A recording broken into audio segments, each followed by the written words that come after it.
Well, President Trump is set to stop military funding to Pakistan. Many say this is exactly the move the U.S. needs to make in order to prompt the Pakistani government to cease funding terrorism. One America's Emerald Robinson has that story from Washington.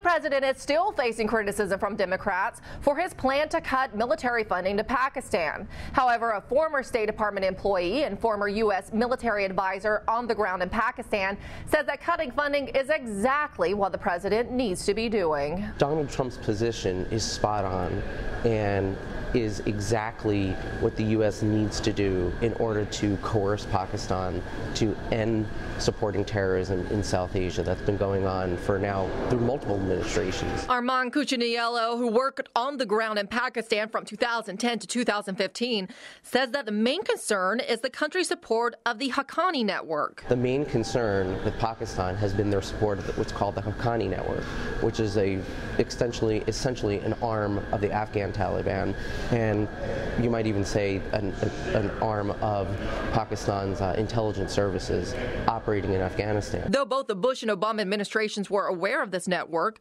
their approach was very different, according to Cuccinello. Whereas the Obama administration's approach seemed to be more like, we're going to give you this, and we're going to hope and pray and beg you to please stop doing that. Humanitarian aid to Pakistan was beefed up under the Obama administration in legislation brought forth by former Senator John Kerry. Here's the situation with humanitarian aid. While it is separate from military assistance, the hope has always been that we can get the Pakistani population to understand that the U.S. is on their side.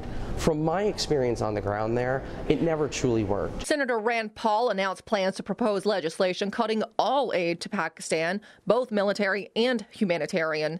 Cuccinello supports that plan as the necessary stance, saying that past administrations were motivated by one thing. One word: fear. Fear.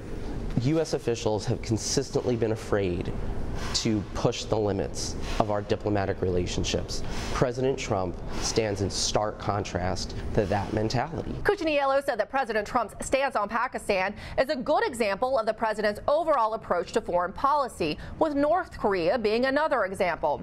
He says that the cutting funding first and then offering to help later if U.S. demands are met is a more logical and rational approach than the U.S. has employed in the past. In Washington, Emerald Robinson, One American News.